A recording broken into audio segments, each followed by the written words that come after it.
Welcome, everyone. I'm your host, Jeni Ji Cousins, and this is Soul to Soul Connections with Jeni Ji. Now, to watch all episodes, please subscribe to my YouTube channel to catch them all.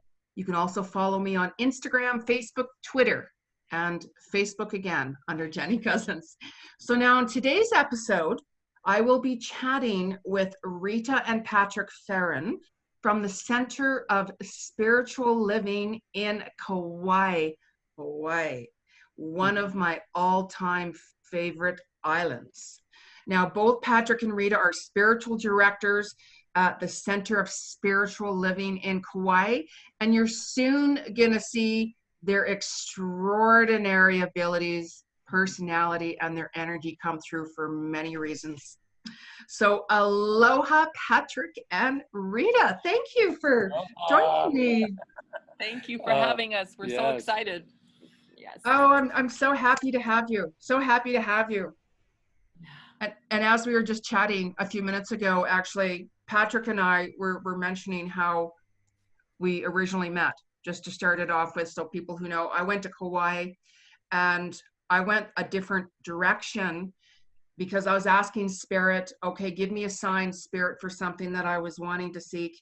And I ran into this building because I had to go in there for a moment. I had no idea what building I was in. It was my first time. And I looked up and it was the Center of Spiritual Living. And I'm like, oh my goodness sakes. And I thought, I wonder if anybody's in there. And sure enough, there was Patrick. Instant demonstration, we would call it. Instant demonstration. Yes, it was. And it was so awesome. It was so amazing how that all came about. And it was as though we had known each other forever. And I called up Rita and I said, Rita, you won't believe this. We met someone from Canada and then she's this and she's blah, blah, blah. And it was just like instant friendship, instant family. That's what it felt like. I felt that right away, like automatically. And I knew, okay, I'm connected. I'm now connected, part of my soul tribe. and Kauai, of all places. That is so great. Kauai is kind of known for that. You've experienced it coming here so many times and to the islands, how there's a synchronicity that just seems to be, well, it feels like there's a lot of it here on the island. Just, that divine intervention comes in there. So so here we are. and of all places, the Center of Spiritual Living. Exactly. Now, the both of you are ordained ministers. Yes. So let me start off just with you, Patrick. When did you know you wanted to become an ordained minister? I'll ask both of you the same questions, by the way. Yeah, I mean, I think ordained probably needs to be said in this philosophy is a lot of years that you put in before the ordination happens, opposed to like being ordained to do weddings or something. If you can go online, you know the difference of it. So, but it was probably, it's so funny because I've done other things in my life and I had a feeling that they were actually prepping me for that. So it's been a long time that I knew that ministry, whatever that looked like, would be a part of my life. Mm-hmm. But it's been probably ever since I got involved with science of mind and spirit, and that was probably 20 years ago. And then probably the last 10 was that focus of, this is something that I believe I'm being called, big difference, being called to do, Interesting. What about you, Rita? Like how did you get drawn into being a minister? Well, I started about 20 years ago by changing my own life. I was at a very kind of transition period. I had just gone through a divorce and I was struggling financially, and I was introduced to a Center for Spiritual Living. And the first thing I did was it just resonated to me. The minister that was talking, that it was in Burbank, California, she said, you can have your heart's desire. And I was in Los Angeles at like, I guess I was in my mid 40s. Mm-hmm.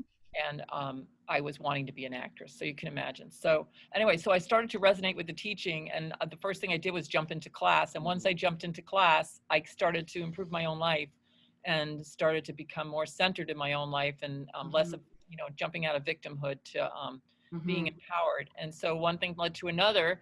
And then I was on the practitioner track, which is just learning more about yourself and then wanting to serve others. And then pretty soon it was like, I'm going to be a minister. I remember seeing somebody up there doing something and I went, I'm going to be doing that. It just like kind of hit me, just like, yeah.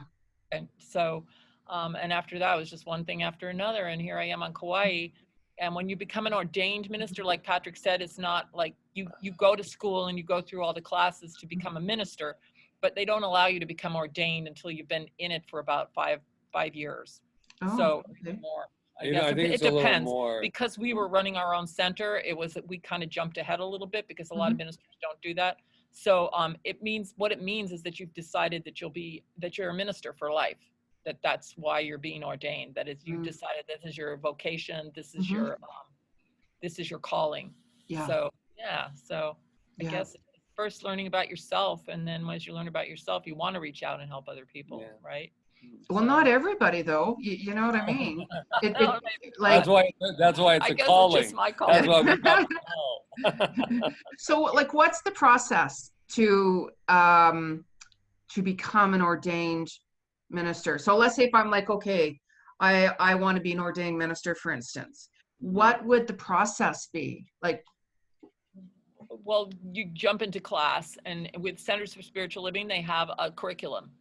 And at the time we were doing it, because I can't say like what the ordained minister curriculum is right now, but at the time we were doing it, you first take basic courses for about 2 years, just basic stuff to learn about the science of mind and spirit and all of that. And then you move into practitioner studies, which is another 2 years. And then you have to pass an exam, an oral panel plus a written exam. And in fact, we were at Pat Campbell's church when we did. She was the one who did my panel for our practitioner studies. She's the one that said yes or no to me. Right. Oh. And she obviously said yes, but So so then you go do that, and in order to be a practitioner, basically is just licensed to do spiritual mind treatment with people and to do spiritual mind treatment sessions, right? So then after that, are you called to go deeper? And we were, and so we went into ministerial studies, which was another 2 years. Now it's longer than that now, I believe, because they've changed everything around. But so for us, it was 2 years, and then again we had to take a long written exam, which took me 9 hours to take. Oh, wow! We were just talking to somebody, one of our students who's studying to be a minister, and she just did the exam, and somebody took 12 hours to take it, if you can imagine. 12. Anyway, so Are you like sitting in like a classroom?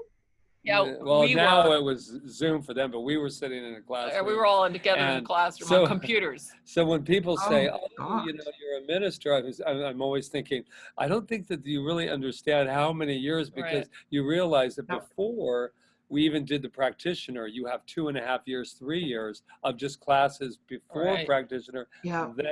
And then we founded our own center here, so that's a whole different. Let me step back 1 second. Wow.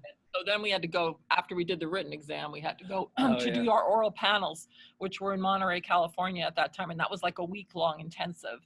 And then you were given the pass or fail, sitting there waiting, did I pass? Did I pass? And I remember that night, because I was like, I got so like, I'm not going to pass. I just know it. I don't know what it was.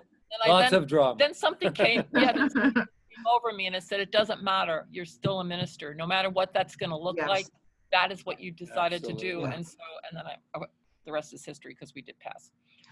So like, seriously, are you like in the class for like one full day doing that written exam for like 9 hours? Or is it like one time? You're allowed to get up to go to the bathroom, and they encourage you to bring snacks with you, because you're going to be sitting there. Oh, my Lord. I know, right? But it's because I couldn't even imagine.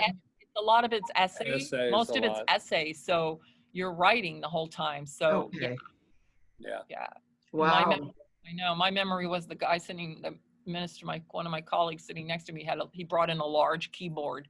And all you could hear was him going, stop it. Oh, that would drive me. That reminds me when I lived in an old house years ago, and whenever I had a bath, I would hear that. But what it was there was mice running up the walls. No! I do not like that sound at all. That scratchy little feet Right. running. Yeah. Oh, Yeah, my dog, it would drive him crazy. So that's funny. It's not funny, but it is funny. Yeah. hindsight, it's funny now, right? Right. Oh So my that's goodness. Wow. So were you guys both at the center at the same time or oh, interesting. Is Well, that how you guys met? no. The interesting part of that is that when I met Rita, she said I wanted nothing to do with anything that's of a religious nature. And I Oh, had already been a part of Centers for Spiritual Living, which was called Religious Science in those days. And so she goes, you do your thing. But we met actually in New Mexico at my acting studio, Farron Studios, where I taught acting and had a whole curriculum for about 4 years.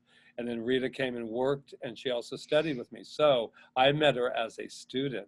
oh, interesting. older student. Which is very interesting. I had 2 rules as a acting coach and Yeah. running a center. You have to pay your tuition because it was a monthly thing. None of this like, well, can I get you later? No. That, and you never date, ever date your student. Yeah. Oh, really date, But of we course. didn't date right then. It was later that we did. But that was funny, the 2. And then I ended up marrying her years later. So it's Aw. But that's interesting because you guys met, you made the connection, and then it just progressed from there. I'm the type of person that when I meet somebody, if I'm interested in them, I like to get to know them first for a while before anything. we were really best friends before anything else. So. And we worked together from the day we met, pretty much. Absolutely. I mean, once I started working for him. So that has been like our relationship a lot, is we've always worked together. Right. Even when we progressed to theater from that and produced a lot of theater, we were working together. So we get along that way pretty well. Wow. Well. You have to if you're working together like that. What else are we going to say when we're live like this, right? Yeah. Was that what we talked about before? No, just kidding. Well, thank goodness, though, that we do, because founding and running a center for 7 years now. Yeah. And all the things that happened, like what has just happened, right? We better be able to connect with each other, because it's a really a road, and we need each other's support through this. Yeah. So important. So important. Did you, who are your mentors? Now you both must have mentors. Oh yeah. Well, my mentors for this were, the very first mentor was Reverend Dr. Marlene Morris, and a beautiful gentleman from England whose name was Richard Morgan, who was our very first teacher. And I'll always, he was the one that was like pushing us along, going, you're supposed to be practitioners, with this British accent, you're supposed to be practitioners. And he pushed us along in the program at first because he really believed in us. And to tell you the truth, him and his wife are still our dearest friends. Right. And supporters of the center, and were our founding board of the center. They were on the board when we first started. And I would say that the person that really, really brought the teaching home to me was Dr. James Mellon, who was from, at the time it was the NoHo Arts Center for New Thought. Now it's called Global Truth Center in Los Angeles. That's where we studied. And I really consider him my mentor in that, the one that turned me to ministry and brought me through that. But yeah, and it wasn't an easy road, but we did it. Yeah, well, we have pretty much the same mentors, because we're on the path at the same time. But I remember even when in New Mexico, Dr. Pollard, he was new there, and he saw something in me, which is usually what mentors do. Yeah. He saw something in me, and I was working a lot with kids then. So his big thing was, oh my God, you're so great with the kids. You're so great with the kids. And so I actually, because of that, pursued and worked with kids for probably the next 20 years. This is the first time, the 7 years here, that I was not like the youth director or of anything. I always worked with kids. But then when I came here, I wanted to grow up and work with other kids, which are called adults. I was going to say, now we have adult children. Which can be worse, actually. Right.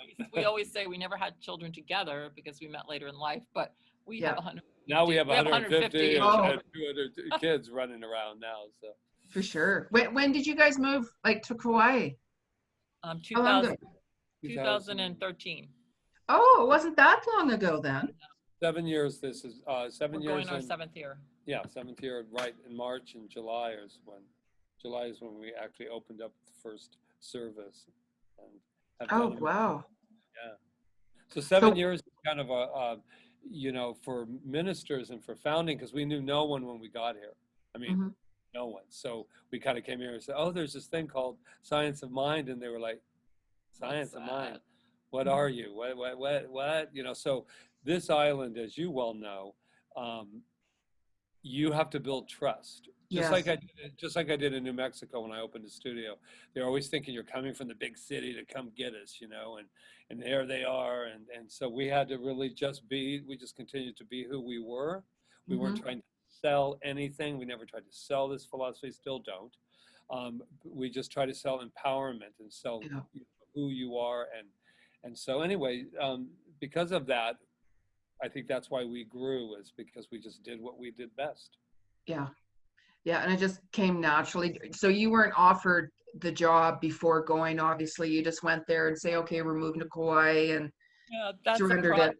You have to still have, they have to happened- get approved yeah, to be able to found it. We came here on vacation, and we were like, because we knew we wanted to start our own work, because Yeah. the other options are you stay as a staff minister somewhere, or an assistant minister, which I was an assistant minister to Reverend James, and then he was the youth minister at that time. But you can either stay in that kind of capacity, or you have to go, like, they call it audition, not panel, what's the word? I don't know the word.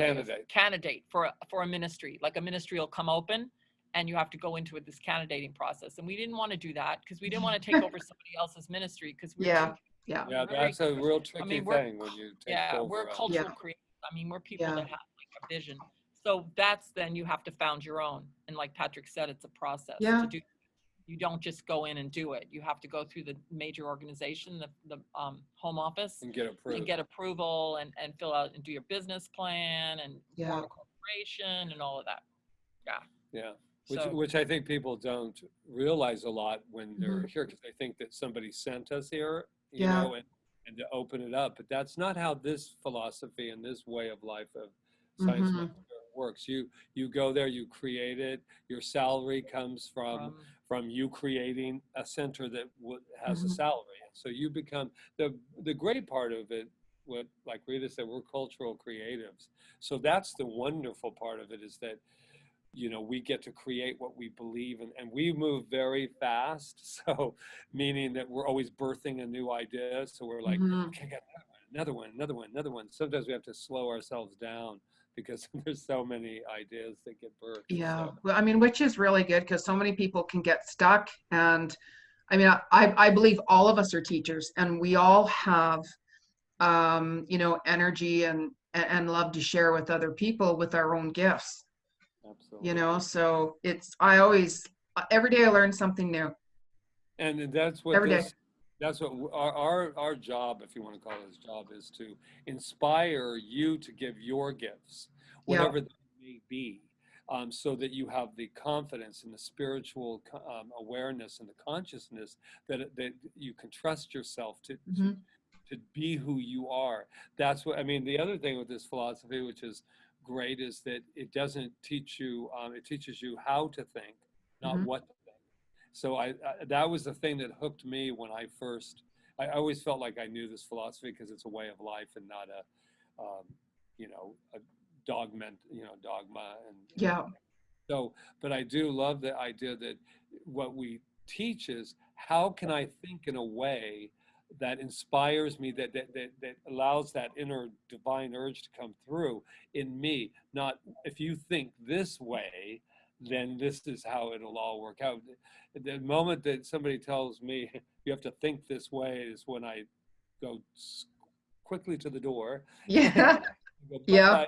Yeah, I agree. I agree, because we all have our own beliefs, and there shouldn't be any judging whatsoever. I stay away from all of that completely. Yeah. Completely. So somebody asked you, what, and I want an answer from both of you, of course. What is your definition of God? God is a feeling. God is an inner presence.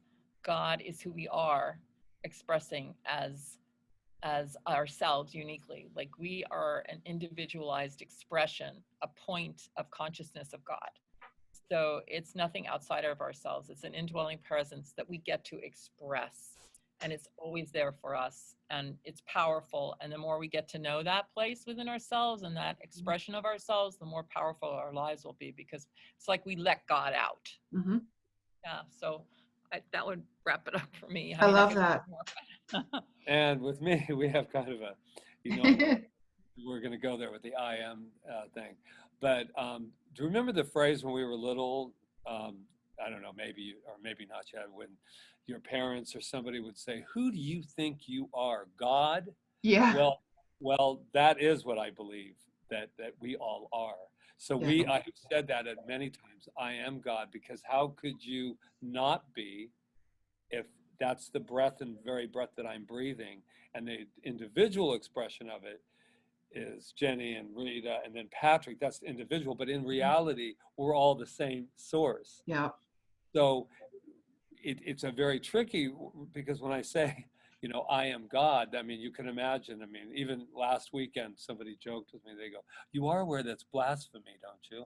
And I was like, you know, no, I really believe that's the consciousness that we all live, but I'm not God and you're not. I'm God and so are you. Yeah. And so when we can just think, I always think when we live like there's no outside God, so I live from God, or as we say, the faith, I don't have faith in God, I have faith from God. And that's a way that I really live. And I just think to myself, when we all as one family really could understand how powerful we are from that place of being. And it takes work. It takes, I'm not saying that, you know, it's very easy to say I am God and then a virus hits and then you're going, well, how do you feel now, big guy? You know, so ours is just that that I'm never alone and never isolated, because I'm looking at you now on this screen, and that's just God looking at God. Oh, I got another idea, Jenny, you know, whoop, I got another idea, Rita, poof, I got another idea, whoa, and it's all coming from. So it's very, that creative process is just exciting. Yeah. And I was raised Catholic, so this is not the way I was taught to believe. And like ever since said, God is love. Right. But when you use the word love, it's kind of esoteric, but right. Also like when Ernest Holmes, the founder of Science of Mind and Spirit, was studying, because he was a synthesizer. He went to all different philosophies, you know, the East, the West, wherever he could find it, you know, from the transcendentalists back to Greece to, you know, to Hinduism, to he just brought it all together. And what he looked for was the through line. And that's what the science of mind is, which is love and law. God is love. Right. And so that place within you, that's pure love. And it's not like love like a Valentine. It's who you are. Your essence. Your essence is love. So, yeah. So is that the New Thought movement as well? That is the New Thought movement. Yeah. That was started back in the 1800s, probably before that. I mean, we could go back as far. Incredible. But those people that came forward, the New Thought mothers and fathers, were breaking away from the traditional religion of, you know, hellfire and damnation and all of that, and saying, no, God is love, God is good. There's a place within me that is a healer, too. That's a big differentiation. Healing's the big movement. That was, for New Thought. they believed in the healing through the mind, and, you know, through the mind. I don't like to use that word because it connotates that you're making something happen in your mind. But yeah, that we can heal ourselves. That was absolutely. so.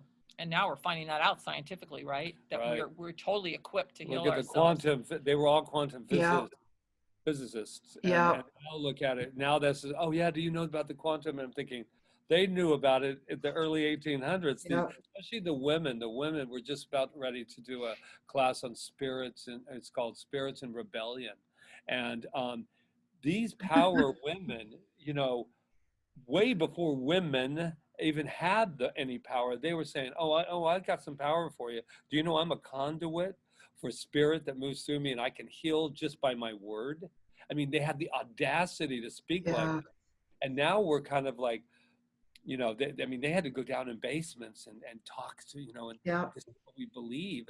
And now, you know, we're still kind of at a place where we're trying to get back out, you know, that you can say, I am God and so are you, and not Yeah. be dragged out of your Right. building, right? Yeah. Absolutely. One of the exciting things Ernest Holmes says in the very beginning of the textbook is the day will come when science and religion walk hand in hand. Yeah. Science and religion. And I feel like that's what's happening now. Science, and don't use the word religion because that connotates dogma. Let's say science and spirituality will walk hand in hand. And now science, as Dr. Joe Dispenza says, is the new mysticism. It is. And they're proving under the microscope the things that these men and women back then knew intuitively. They're now looking at microscopes and petri dishes and Right. you know, putting things on people's heads and stuff, and doing these tests and proving that this is true, that that you have energy and that you can heal your body. You can. And actually, you know, that's why I went to Kauai, because I got sick and I didn't say anything to anybody. And I went to certain healers and I honestly felt nothing. And then when I was in Kauai, actually, I had signs. And that was one of the signs when I said, okay, I need a sign. And that drew me to the center, by the way. Oh, that's funny. Yeah. And then, you know, after I actually came home, I'm sitting, you know, and I'm like, you know, I just kind of went into a trance somehow. And I said, you know, I can heal myself. And then I started like just chanting. And then I saw this white substance. It's like a mist. That's the only way I could describe it. Like literally come out of the side of my body. And I turned around and I looked at the clock and it was 11:11. And I knew at that second I was healed. And, you know, I said, because I still had to go to the specialist and after tests and stuff. And I said, you know, to myself, when I walk into that office, I want him to ask me why you even here, because your tests are clear. That's exactly what happened. Exactly what happened. You know, and that's when I knew within a shadow of doubt that you could heal yourself. But it has to come from within. We can go to others for help, but it truly has to come from within. Right. The final word is your word. Right. And that's why we use a lot, at least I do. We're the healer and the healed all in one package. And yes, I may have to go to somebody for them to remind me. To remind me of who I am. That's all we do, is remind each other how powerful, so that when the time comes and you go, enough is enough, then the mist and the healing happens instantaneously for you. And now your word is the word of good, God, call it whatever you want. Yeah. Good for you. Congratulations. That's wonderful. That was, I kept everything quiet. And then one of my best friends came over and she's like, what's wrong? So then I'm like, okay, this is what's going on. She was like, what? And I said, actually, you know, and she goes, when's your appointment? I said, it's tomorrow. She goes, so anyway, she came with me. And then that's exactly what happened. You know, whenever he says, why are you here? Your tests are clear. There's, you know, and one of the best selfies I ever got was her and I. Because after, like, it took me about 3 weeks to realize that the tests were negative. I was fine. I was going to be okay. You know? You know, it's interesting, just on that note, that she said, I didn't tell a lot of people. Yeah, I didn't. And, you know, sometimes that's the, for us, we're always saying that when we're in the process of healing or in the process of manifesting, not to tell a lot of people, because as we know in the world of form, that the more we tell it, then what do we get? More opinions and more things. And you can't do it that way. And you can do this and take this herb, but don't take that herb. Go to this, blah, blah, blah, blah. Yeah. So a few people for support, but then, or through prayer, but then the final thing is like, I got this wonderful divine secret that I'm just keeping right with me. And sometimes you need support, somebody to hold you through it, but the ultimate is exactly what you did. You just went, the time is now. Right. Yeah. And you don't even have to say a prayer. We use spiritual mind treatment, but all spiritual mind treatment is declaring the truth about yourself and opening up to allow your true self to come forward. And it sounds like that's what you did. Absolutely. You didn't go through the 5 steps that we go through Yeah. Yeah. Sometimes a prayer is enough is enough. Right. Yeah, absolutely. I'm willing. Or or this is just not my Yeah, you strength. have to believe it and have that faith, you know, with it. And even like whenever I'm doing sessions with people, you know, I'll do my best to try to, you know, help them, and because I'll read into somebody's level of consciousness right away, and then I take it from there, you know, and then it's like you work with that person on that point where they're at, you know, and it's just amazing, you know, when people can get to that energy and realize that, you know, we're all together to help each other, and you know, but it ultimately, of course, has to come from within when we're truly ready. Right. And that's why it's so important. I was just listening to Greg Braden. I don't know if do you know who he is? Yep. He knows who he is, right? I was listening to him yesterday, and he was talking about healing and Yep. how he healed himself from this tumor that was on his bladder. And he was saying how many people have left this plane of existence thinking they could heal themselves, but they never did the work. Yeah. They refused the medical treatment, saying, oh, I can go within and I can heal myself, but they didn't really do the work necessary, because like you said, it took that knowing, and actually knowing your own consciousness, to know and to go within and to necessary things to do that. Louise Hay is a similar situation when she went to, I think it was Robert Bitzer, and she said, I don't want to go through treatments. And he said, well, do you believe that we can do this through prayer? And she said, yes, I do. And then he just said, well, let's get to work. And the rest is history. Absolutely. Yeah. I surrender everything, like everything. Right. That's the good words. Yeah. Because I work with the Christ consciousness. That's the only thing I've connected with, well, when I was younger, you know, so surrender, faith, completely and utterly, regardless of what. We knew it as a child, you know, when I look back, that's why I said, how many years did it, you know, I knew as a child that there was a Christ consciousness running through me and as me, but I didn't know what to call it. Nobody else was, you know, I was kind of alone in that tribe.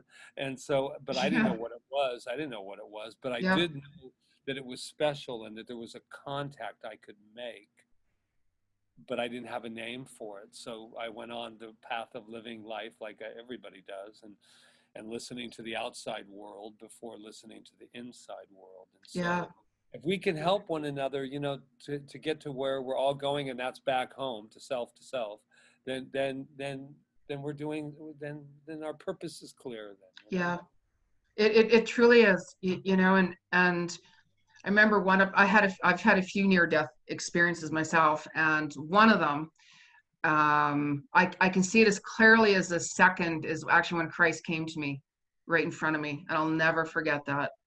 And he says, come. He told me, come. And I'm like, no, I'm not going back and repeating 1 second of this life, you know, no. So he was right. Like the message he gave me. Yeah, I'm like, no way. I'm not going back 1 second. I'm here. I'm going to deal with my stuff, and that's it. Like, no. That's funny. Wow. Yeah, that was really interesting. But so now you both are ministers as well for weddings. Mm-hmm. Do you like just do weddings on Kauai, or do you like, are you allowed to do weddings like anywhere in the US, or? Since we're ministers, licensed ministers, we can do them wherever we want. On Kauai, anywhere that somebody would take us or would want us to come, we could come, because we're legal. We're legal wedding officiates, being, you know, ministers. I don't even think you have to be ordained to be a wedding officiate. No. On Kauai, it's a little different. You have to be registered, and you have to be, you know, a licensed minister and all of that in order to perform weddings. They're very particular here about that. Very. And, whereas in California, when we did weddings there, they don't even check you. You're like, the wedding couple is like responsible. Yeah, they're the ones that have to do all the filing, but the last part of getting married is us. So unless we file it, and it's all done through, you know, the internet and the computer stuff. But if we don't do that, then that's the final step that they have. So they do it really smart, so that you're really getting married, and there's no, you know, anyway. Right. Yeah. It's kind of cool. Yeah. We mostly do beach weddings here. Yeah. Yeah, well, maybe one day if I ever meet the right person, but when I'm ready, I should say, I'll come there. That's the best part. When I'm ready.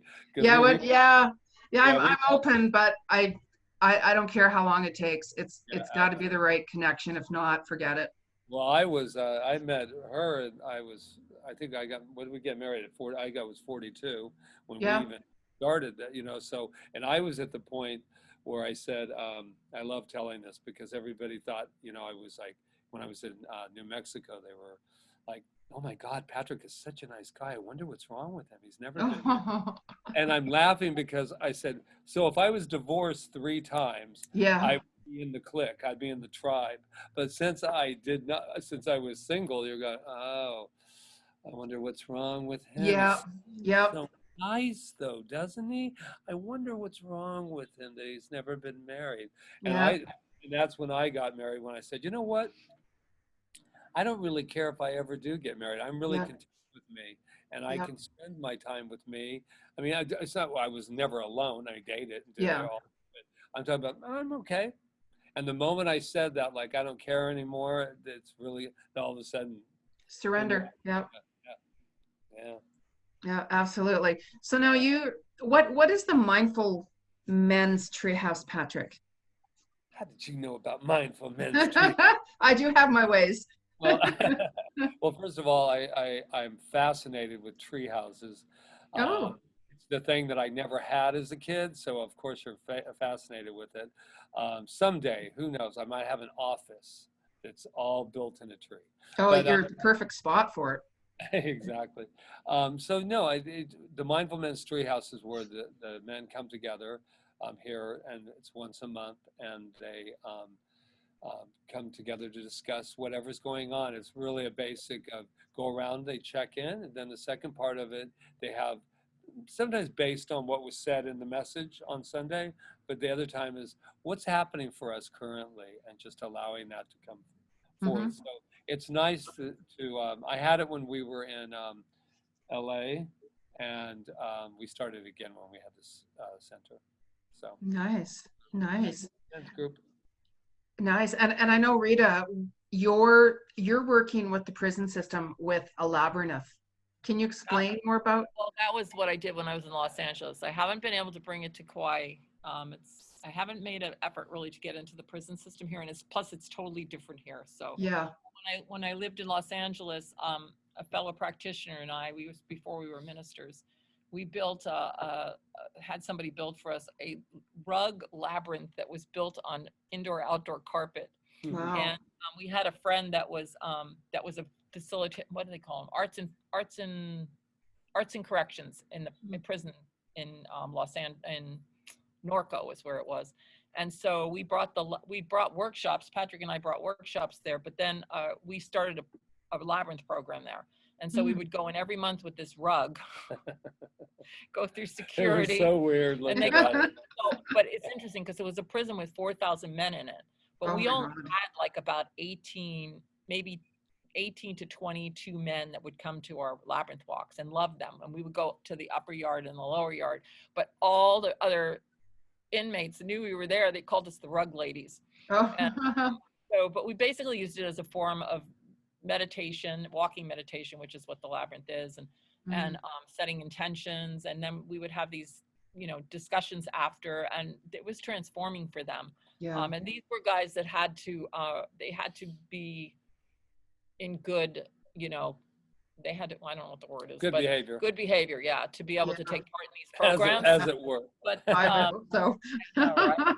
So, but yeah, that's what we did, and I did it for quite a few years. And then at one point, we built a labyrinth there, which was just there was a yard where they received their mail and stuff, and there was a room there, and one of the inmates was a artist, and so I gave him the pattern and everything, and we ended up painting it on the cement. I don't know if it's still there.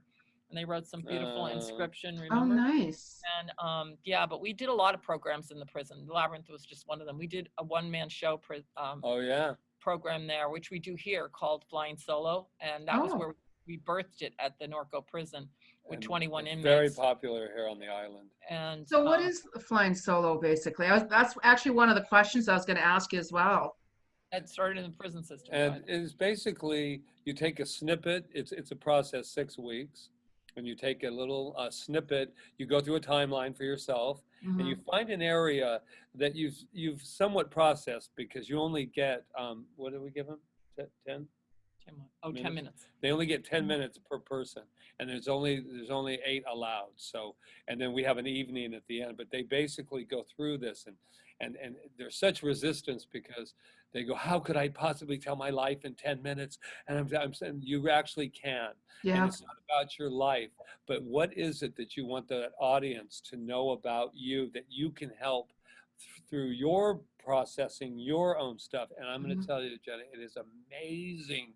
The last one we had, oh my God, they could have taken more than 10 minutes per person because they just were so honest that they brought it up. And it's not about bringing up something you haven't taken care of. It has to be That's processed. the big one, because Yeah. we've had it, especially as an acting teacher, I've seen people bring stuff up and it's not the time.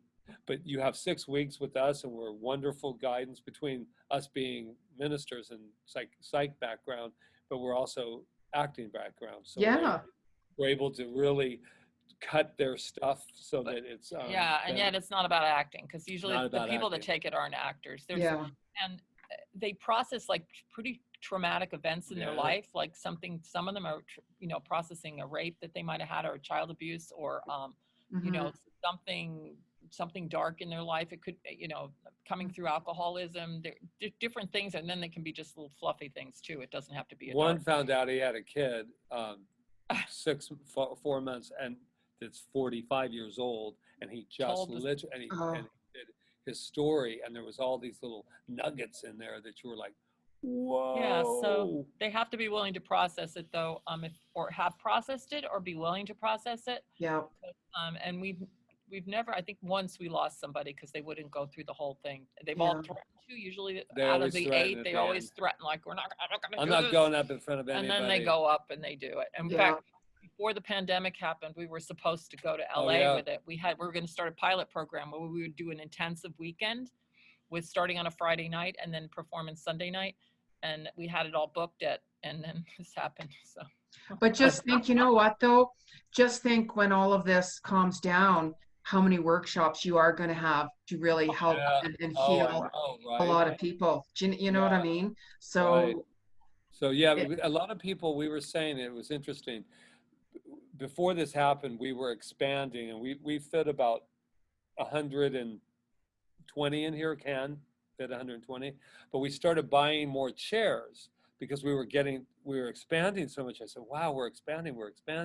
And then boom, now there's nobody in here. But here's the thing. Yeah. Somebody saying that from Oahu, she's familiar with the center, and she said, expansion comes in very many ways, doesn't it? Because now on a Sunday, there might be 200, or by the end of the day, 300 people have popped in to see who these crazy people in Kauai are, and what are they doing? And oh, good, I don't want to go in there because new thought, they're afraid, or they're drinking Kool-Aid or whatever their stuff they make up in their heads about us.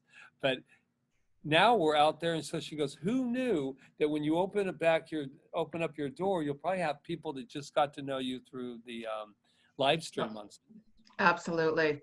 Absolutely, because people are going to want to, it's changed a lot of different people, and I mean, I've seen the blessing and the gift myself personally, what has happened, through this situation, and I'm so grateful beyond gratefulness, like just, wow, so if somebody came to you guys and they said, I'm so depressed. I'm just with all of this COVID that's happening. Like, what would you say to them? Like, what would you say to them to give them some advice or? Well, I would try to find out first what was causing the depression, like really what was causing it, what they were afraid of, where their doubts were, and their fears, and what they felt about themselves, majorly to go into what the fear is. And then we would talk about the power within you that is more than this, that is bigger than this, and we would get in touch with that. And we use the process of spiritual mind treatment to help people to reveal that powerful place within themselves. And I think just giving a lot of comfort and love, and no judgment for the feelings, because the feelings are really real. I mean, there's a lot of reasons that people are feeling fear right now and lack of trust and everything. So getting in touch with the feelings, I think, and then just working from there, right? Yeah. And I would probably say for me, first of all, as you well know, all of us know that asking good questions is the key to it. And as I was saying the other day before, because I use humor a lot, and I love, that to me, that's a healing agent by itself. But I'm always saying, to believe it or not, we had some insecurities BC, before Corona, and all of that we're bringing into it. And so there's a lot of trigger. I think we even did a talk about trigger happy, Yeah. because every trigger will go off when we're in a situation where we're feeling isolated, and they're using things like lockdown, and just the terminology alone. And then some sessions that I've had since this has begun, I'll always take a moment, because a lot of my work is in the inner child, and so I'll ask, by the way, let's just take a moment here. Does your little girl or your little boy have anything that he or she would like to say right now? I mean, how's that going? How's that part? And most of the time, you'll feel it'll come right up, and they'll go, oh, no, I'm really not. And I'll say, I think she's here right now, not as separate, but I think she just, because I can see it on their faces that, there's a little boy or a little girl that might be scared, that needs our parenting, needs our stuff to say, you know what, you're going to be okay. And then we do our treatment, and then we do our stuff. But you'll usually intuit, as you well know, because you use your intuitive, What's really going on? that you'll intuit, and then I'll just wait for the question. Yeah. Then I'll just go, oh, I need to ask you this, why there seems to be excitement somewhere there within the fear. What's that about? How exciting? What's that about? Yeah. Well, I don't know. And I'll always feel that. So yeah, the inner child that I've really been using more the last probably 3 years has really come in handy in my work. Would that explain your role as Spider-Man, I've heard, at Marvel Comics? Woo! I know, it's my lovely secret identity I was living in New York, and I auditioned for Spidey, but I actually auditioned, the best one was I auditioned for Captain America. So they thought, oh, he's perfect for Captain America. And I thought, oh my God, Captain America is so boring, so unlike my personality, right? Yeah. So they held up this little thing called a Spider-Man suit, and they said, you want to put this on, because we're going to audition you for Spidey too. And I said, oh, and it's one of those tight Yeah. zip across the back, and you're in it. And so I went, oh my God, I feel, and so I jumped up on his table, the head of Marvel, and we did this old Spidey thing. And I really wasn't that familiar with it, but I ended up doing that. And I was really, I traveled everywhere, all around the United States and Guam and all over. But the thing that I love most about it is I did a program for child abuse prevention, where Spidey came, and he was in front of hundreds and hundreds and sometimes thousands of kids. And he discloses in the suit with the mic going like this, he discloses that when he was Peter Parker, he still is Peter Parker, when he was a little boy, he was sexually abused by the neighbor kid that was there. And it was so powerful. And it was so great. And a lot of my background was in that and understood it. That's probably why I went beyond that suit. And the amount, I used to do it in New Mexico, some of these appearances, and they had to bring social workers from all over, because the kids would just start going, if he can do it, I can do it. Spidey can do it, I can do it. And my best was when the little kid walked up one day, and he said, Spidey, I'm going to tell you something. You've been through a lot, but you sure turned out okay. And I just went, oh my God, the mouths of babe. So that was one. That program only lasted about 3 years because it didn't make money for it. So the rest of it, was. So I traveled with Stan Lee and the creator of Spidey and all that. So it was a really special 10 years of my life. It was a part-time thing. I mean, sometimes I worked all month and then sometimes I didn't. Yeah. But it was really a really fun. Plus, it kept me in incredible shape. Yeah. Yeah, because you could not. I mean, everything was appeared there. It was very yeah.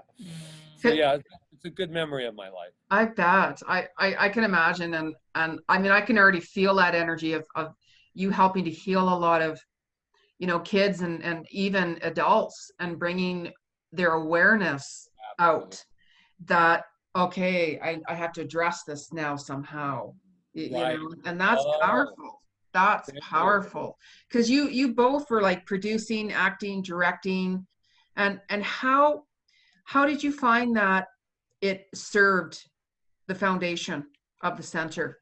Because I'm sure it did. Oh yeah. my gosh. You know, when I was, before becoming a minister, I was into so much like different things, writing, singing, producing, acting, directing, whatever. I was doing it all, and everybody's like, you're doing too much. Teaching, I was teaching.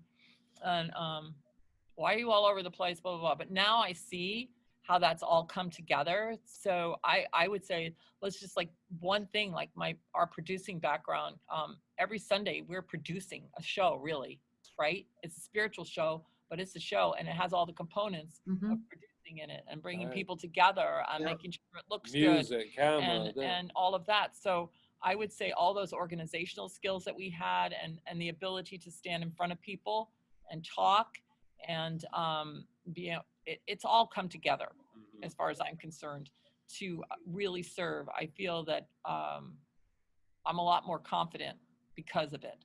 and the business aspect. And the business aspect of it, of being able to, you know, production and costs and things like that, and keeping on a budget and all of that. It's all served. It's all served. Incredible. Yeah. And yeah, it's all served. I'm not sure that when I look back at it, I'm thinking what we did by ourselves, that we could have done that much, but without that background. I mean, she had administrative as well that has served beyond anything, but we knew how to put something together. And not a lot of people have this like, well, I don't want to do it until I have the perfect this and the perfect that. And we were like, you know, this is Rita, we're opening up this July, blah, blah, blah, blah. And I go, well, we just got here. Maybe we could wait 3 weeks. Nope, let's do it now. And we're like, let's get it going. Let's get it going. Open the doors. Yeah, if you want to get something done, give yourself a date. Right. That you're gonna do it, and everything will come in to support that date. It's if you keep putting the date out there, just waiting for something to happen before you do it. No, give yourself a date. So we used to do that with cabaret. We did cabaret in LA, and people go, oh, how's the show going? I go, oh, we don't know yet. We just set the date for it. But because we knew if we said July 10th, we're going to be doing this, that we would have to do it because we'd start advertising. Yep. Well, we better start picking the songs and singing them now, you know. So, so it really has served. Well, the universe comes in to back you, you know, when you give it a decision that you've made. Yeah. Right. Yeah, it does actually, because I remember, I mean, I had my television show for over 5 years, and then I had asked to do public speaking, and I'm like, oh, public speaking, like, oh my God, right? You know, it was in front of like a lot of people, and I was like just so petrified, and I'm like, I can't do this. And like, we had a show, and I'm like, that's different because like that's in the television studio. This is live speaking in front of like live people, right in front of you. You know, I was so freaked out. But then I'm like, okay, just calm down, just wing it, whatever comes out. And actually it went really well. You know, she was like, okay, I'm surrendering this spirit, and whatever comes out, you know? The authentic you came out. Yeah. It was, you know, and actually people were asking a ton of questions, you know, and I think actually, because there's other speakers there, and I think what happened was like, a lot of people had like a lot of questions for me, and they said, okay, your time was up like a half hour ago. And I'm like, oh wow, because I had to speak for like an hour. Yeah. Right. And I'm like, an hour? Oh my God, like what am I going to talk about for an hour? Like, it went fast, didn't it? Yeah, it did. I was shocked, actually. I was shocked because you were an opera singer too, weren't you, Rita? Well, I studied opera very intensely for about 10 years of my life. It's going to sound crazy because I was living in New Mexico, of all places, Farmington, New Mexico. but this woman had come to Santa Fe. Her name was Marilyn Niska. She just recently passed away, and she was a Metropolitan and New York City opera star who had retired, and she was living in Santa Fe, and she had set up a studio. So my girlfriend and I would get in our car from Farmington, which was like a 3.5-hour drive, and we would drive to Santa Fe every week to study with her. So I didn't have what you would call a conservatory training, but I had an intense conservatory-like training with this woman who was a mega technician, opera technician. So most of my singing, though, that I did was in musical theater, because I never really got into opera. I mean, I did scenes and different things like that, but I never, it's crazy. I have a great instrument, and I always had a great instrument, and I learned how to use it. But then I had this love for musical theater. So all my work was in musical theater. And I played a lot of different parts in musical theater. But I always know that that opera training that I had for all those years is what really, you know, preserved my voice and kept it going, to be able to, you know, to know that technical aspect of the voice and not just be out there singing. So yeah, I was a trained opera singer. Sometimes it's held against me. What I mean is, because I have a very classical sounding voice, and sometimes I want to sing things that are maybe not classical sounding. That's the uniqueness from you. Yeah, I just did a show last year for the center. I did a fundraiser. Patrick helped me. He produced it and directed it, and it was called How I Came to Me. And I decided I'm going to sing all these songs I love, and I'm just going to sing them in my voice. And it turned out, it was great. It was great. It was a great fundraiser for the center too. Wow. So, yeah. That's amazing. See, all of this you guys have, and I mean, like, even yourself, Patrick, I mean, you worked in the child abuse prevention area. You're right.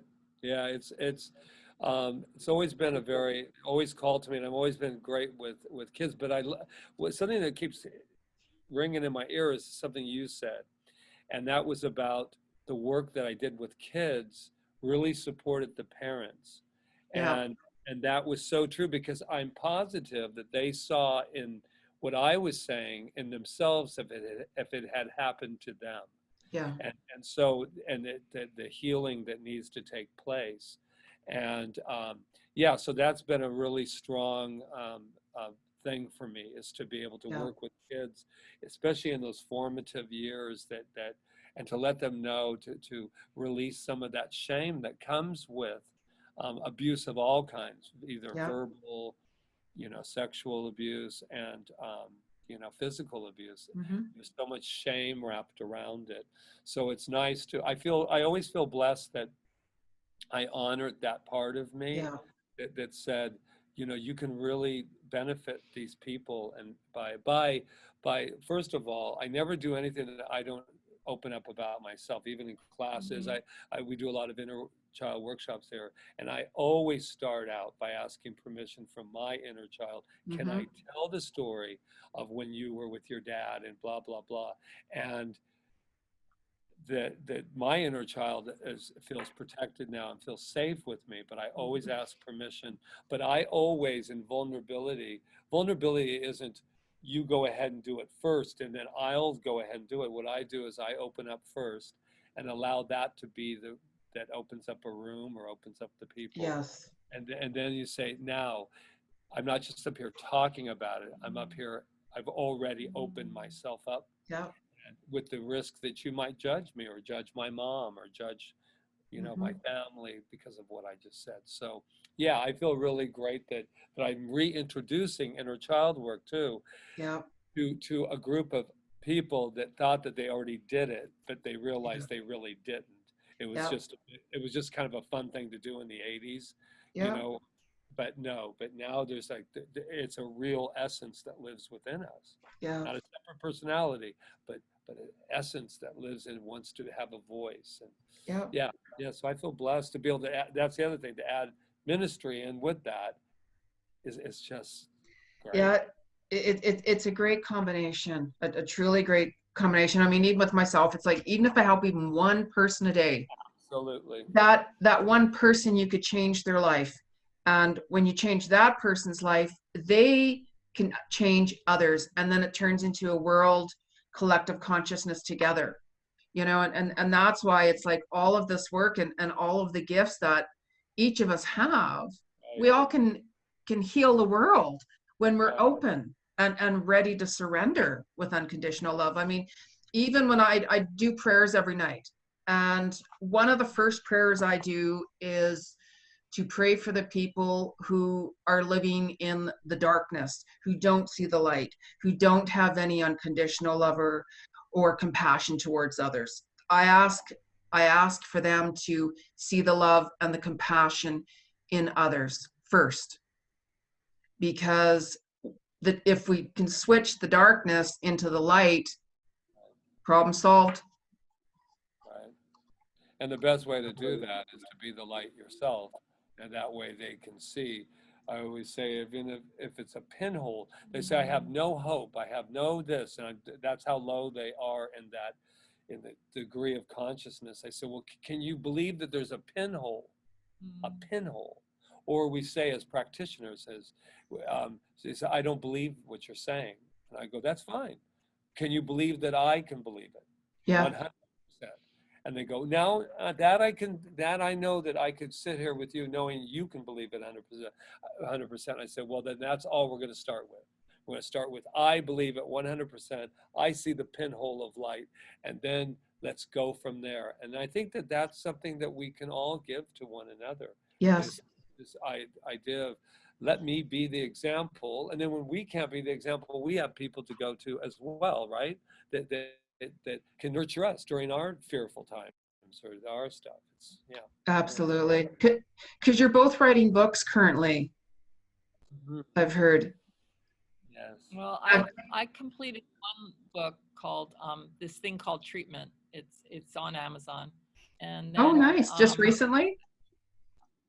last year. Yeah, Okay, last yeah. year, year before. It's called This Thing Called Treatment. And it's basically just a history of the New Thought movement and then spiritual mind treatment. And so, but yes, we're both writing a book about our journeys. It's called because people would say, now we really have something to add in this book. It's called You Have No Idea, Neither Do. And our plan is for Patrick's writing one side of the book and I'm writing the other side. So you turn it over, and you it's both see and we're not really conferring with each other of what it's about. So we're going to obviously have two different stories because I mean. Oh, wonderful. Anyway, so that, and then I want to write another book on spiritual mind treatment. So I'm working on that. And I'm working on one that I think will help probably that inner child. And by giving a little bit of my history, I was raised by a paranoid schizophrenic. And so they didn't know he was a paranoid schizophrenic till much later on in life. But just that idea of, or as Rita said, such an inspiration that if I can turn out to be this incredible, loving man that I believe I am, then this, and I can write something, especially paranoid schizophrenia, because I talked to a woman who her son is paranoid schizophrenic, and she said, it's a very dangerous place to live, within that, and for you to have that kind of understanding of your father, and being able to, just some of the stories around it. So I have to just let that be, because I think she said that will really help so many people if you'll just let us know somebody else went through it and came out. I've been bugging him about it. Yeah, she's been bugging. I say, give me those pages, I'll help you with it. She's a great writer. So let me ask you one thing. Well, I should say another thing, really. So if you could change just one thing on this planet, what would it be? One thing. You're only allowed one wish. What would it be and why? I know. I got to figure out how to verbalize it because I know what it is. For me, it would be that we could all accept and love each other for right where we are, not trying to change one thing about the other person, that we could just accept and love each other for right where we are. I think that's how I would say it. Nice. Does that make sense? Absolutely. Absolutely. so much in judgment, all of us, about how other people are, what they believe, what they think, what they do. And yeah, in the science of mind, we call it a world that works for everyone. And I think a world, if we actually lived that, a world that works for everyone, we would never want to do anything to hurt anything or anything that was self-serving. We would consciously be in that consciousness of love and acceptance and living our fullest self. So I would say yes, to accept and love each other just right where we are. Yeah. Not expecting anything more.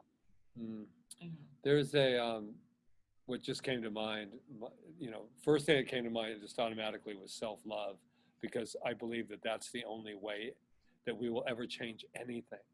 Yeah. So that one thing, but we'll change everything. And so there's an old saying through, I think it's the Bible, that says, love your neighbor as yourself. And I always have believed that's the problem we're having in the world, is that we are loving our neighbors as we love ourselves. And so, because that non-self-love is coming out in ways that is destroying a world. So I think that if I could know anything, that there would be that one awakening of self-love combined with self-forgiveness. That for once in our lives, everyone, we could take a moment and say, I forgive myself. We all did the best we could do at the time we were doing it. If we could have, if I had known better, I would have done better. And that's everybody. And I believe it would almost heal the entire planet of everything, because we wouldn't be separate from one another. We would just be going, I get it. Doesn't mean condoning, doesn't mean, but it's just because I get it. And I'm going to forgive myself for this. And I'm going to love myself. And now I can love you. I can. That's what I believe. Yeah. So for anyone who, because we're about to wrap up here, for anybody who would like to come to Kauai, and my gosh, I highly recommend it, especially when everything is okay to do so. When is the best time to come to Kauai? You mean weather-wise? Yeah, weather-wise. I think the best time is any time between like March, April, and July. That's weather-wise. Yeah. But, weather's so crazy all over the world that I don't. But also, people come in winter. Well, we have a January, especially Canadians. Especially the Canadians. January, December, and January. The only times to avoid is if you don't like really hot weather. I wouldn't come in August to October. You know what I mean? But otherwise, but if you don't mind hot weather, it's a great time. I don't know if there is. You can go anytime, really. Like, I've gone at all times of the year to Hawaii. Like, I'll plug our little January thing, because for 8 years we've been doing the Sacred Journey, and so they come for 7 days, and you can go to the website and cslkauai.org, and but each year we have a different theme. This year, remember 2020, if we only had known, in January we had 2020 vision. We had 2020 vision, like clear vision, and then everything kind of went down right after. It was just an interesting time, but this will be our 8th, and this is the Sacred Journey of Self-Love. So it's a really cool time, and we work everything around the theme. We only take 18 people. And we only take 18 people. Sometimes 20, but to mostly keep it 18. boutique. But that's a great time. And except for this year, which is so funny, every year the weather was perfect. I mean, we've never had even a drop, here or there, And so this year, though, it rained, and it turned out beautiful, but I just went, oh my God. But usually that week, it's almost like Mother Kauai says, okay, they're going to do this 7 days. We're going to have beautiful weather. The minute they're gone, I'm dumping back on people. So anyway, that's a good time to come if you want to do something fun. But to tell you the truth, any time is great. It is. It is actually. And I mean, for anybody, I mean, when I come back, I'm coming to the center, I mean, I love the energy, and I would recommend anybody, to go to the center. And, you know, even, you know, keep a lookout on your website Right. for, you know, different workshops and, And you we know, live events that are going on, Right. you know. we live stream every Sunday at And 9 it's on a.m. archived, and it's just now because of this gift to some degree, we're now globally connected much more. Yeah. So where you couldn't have taken a class before necessarily, that's all we do is online for Yeah. now. So and unfortunately, however you want to look at it, we're kind of told that our center and gatherings of this will be the last to But we don't be know. open, but we all know a higher place than that. So Oh, yes. we never Things know. are expanding. Right.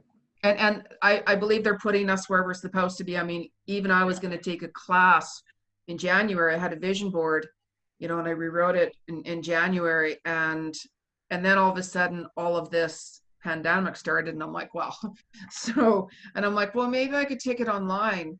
So anyways, the course I was going to take, it was $3,200 US. And I'm like, well, that's not a reality for me right now. So, and then I'm like, okay, Spirit, I know I'm supposed to take this. So anyways, as soon as I said that, the person's class who I wanted to take, he put it on at last minute for $300 US. It was like, poof, Oh, wow. instant, That's you know?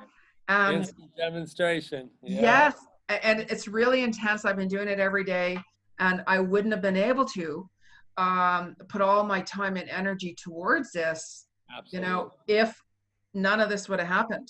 I'm not, you know, happy it happened, but I am happy it happened, you know. So You found the blessing, the gift. yes, All yes, because if we don't, then we're just What are we gonna do? We're gonna go down. We're gonna be victims, right? Yeah. We're gonna be that life happens to me, opposed to life happens yeah, by me, through me, and as yeah, consciousness. yeah. So, And I mean, like, talk to Spirit. You know, it's like, okay, Spirit, I'm surrendering, you know, what is best for my highest self and highest purpose. And you know, I'm open to receive is what I do. And it's instant, like boof, really quickly. And then I'm like, and even my course, it's so intense, but I'm like, oh my God, I love it. And I'm like, I'm brain fog, I'm overloaded, I don't remember a thing. I didn't even know how to spell the word sky. Yeah. And I'm like, how do I spell sky? Like, is it I? Is it, you know, I was so overloaded, you know, but I'm like, okay, just, you know, go with the flow. So every day I'm working on it, and like just the gifts that wow, like I've just learned from it. Wow. It's amazing. Wow. Beautiful. Oh, it'll be perfect when I come there. Totally perfect. I can't wait to have you here. And oh yeah. So our Ohana will all be here, and yeah, so thank you. Carte blanche for you, darling. Oh, yeah.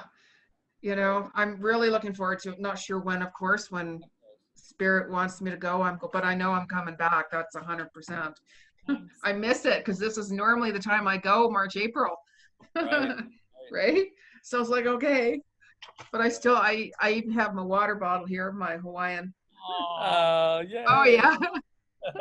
Definitely. Well, I want to thank the both of you so much, like so much. You know, it's been such a blessing having you on, because you both are truly amazing. And, you know, the work that you do, you know, helping others, I can feel it. I can really feel it. And it's just going to like broaden even more. Thank you. Even out into more areas out of Hawaii. I can see it really actually going further and further, and even it might even bring you back to even roots in New York and stuff. So I can really see a lot of really blessings coming your way. Thank you for that, because that's been kind of a thing that we said we have to expand off of this. Still, our connection is here, but always will be. Yes. Thank you for the reminder. Thank you. Yeah, like you'll see it. You'll see it. You know what I mean? It's the signs that you're going to be like, wow, you know, all of a sudden I'm getting some connections coming in from this place or that place. And are you coming down here? And, you know, you guys going to be in this area or whatever. So no, it's so awesome. So awesome. You were kind of a demonstration in that area too, because we were like talking about going global, and then you called and asked Patrick to do the. It was very funny, because I was sitting there in meditation, and I went, it's time to reach out now. It's time to go out into the world. Yeah. And then all of a sudden, would you like to do an interview? I said, okay, I got it. Thanks thanks for the sign. I got it. Yeah. Instant. Oh, Thank you so much. You're so welcome. You're so welcome. And you know, just a reminder for everybody to subscribe to the YouTube channel, my YouTube channel, Jeni Cousins, or Soul Connections with Jeni Ji. And you're on YouTube as well too. Yes, Kauai. You can Yeah. subscribe. And I'm also going to put the link, of course, in here for everybody too. Oh, good. Thank you. On YouTube and that, and they can reach you like on Facebook or the website. Yes, right, absolutely. That's the best way. Yeah. Absolutely. Well, thank you again. Thank you. And everybody subscribe, because there'll be another episode soon coming. I'm a little behind because of my classes now, which is very exciting, by the way. But I'm so glad we got in between them. Oh yeah, it's totally exciting. It's just so bizarre, but it's the right timing, you know. So everybody just hold the light within and know that, you know, God is with you always. Of course, you know, ask for him to come to you and trust the process with faith. It's regardless of what anybody is going through, especially now, because, you know, I just say, Spirit, they do hear you, but you've got to surrender and stay aligned in the energy of love and light, and take advantage of this blessing and these gifts. Darkness brings out the light. For every trauma brings change for the better if you trust with love. Yes. So it is. So it is. Thank you. You're very welcome. You're very welcome. So I'm going to like stop the recording here, hopefully. So just stay with me after you guys.